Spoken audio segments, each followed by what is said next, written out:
Okay, well, I'm back for the third video on using ice tables to solve equilibrium problems, this particular equilibrium problem.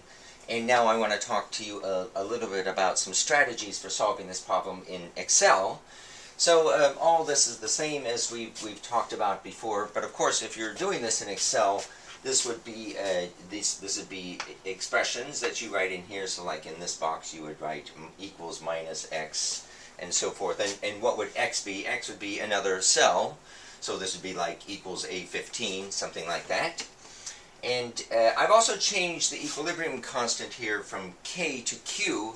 And the reason for that, it's just notation actually, it won't make any difference in your calculations, but the way I'm kind of thinking about this is you could just type in a number in here in X, and then assuming that you've set up this table well, that is to say that value of X points to that cell, then what will happen is as soon as you type in a number here, say 0.01, it will update all those boxes, and then of course Excel will also update all those boxes. So and you know, once all those boxes are set up, then if you've set up a value, an expression for Q which points to those values, then you'll get a value of Q.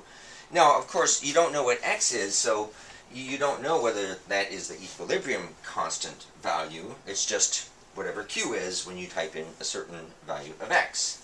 But we do know some information here, and it goes like this. It's the same as before. We said we do know that at equilibrium the concentration of carbon monoxide is 0.094. So here's your Excel strategy.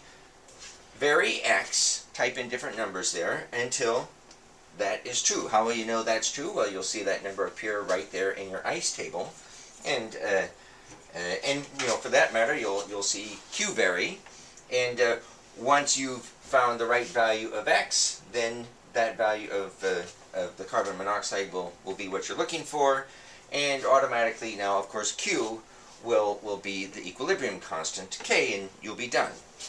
So now what I've just described is a trial and error method for varying X, and you know, I have you, I think that's a fun thing to do. But there's also this other method called automated optimization. In Excel, that's called, the specific command is called goal seek.